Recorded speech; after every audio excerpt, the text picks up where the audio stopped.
आप देख रहे हैं A1 टीवी। नजर डालेंगे खेलों के मैदान की तरफ।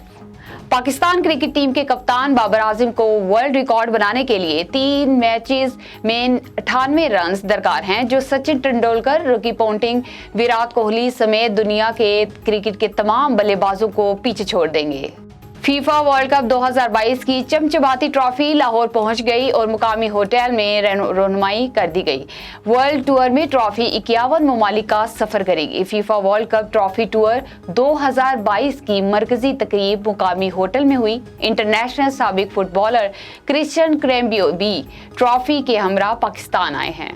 पाकिस्तान ओलंपिक कमेटी ने कॉमनवेल्थ गेम्स के लिए 100 रुकनी दस्ते का ऐलान कर दिया है। सैयद आदिब कादरी मिशन चीफ होंगे। बर्मिंघम कॉमनवेल्थ गेम्स के लिए पाकिस्तान ओलंपिक एसोसिएशन ने तमाम इंतजामात मुकम्मल कर लिए हैं। 100 रुकनी कौमी दस्ता 23 जुलाई को बरतानिया रवाना होगा। Pakistani athletes badminton, women cricket, hockey, gymnastic, table tennis, wrestling समेत मुख्तलिफ खेलों में शिरकत करेंगे। बर्मिंघम गेम्स की इफ्तिताही तकरीब 28 जुलाई को होगी।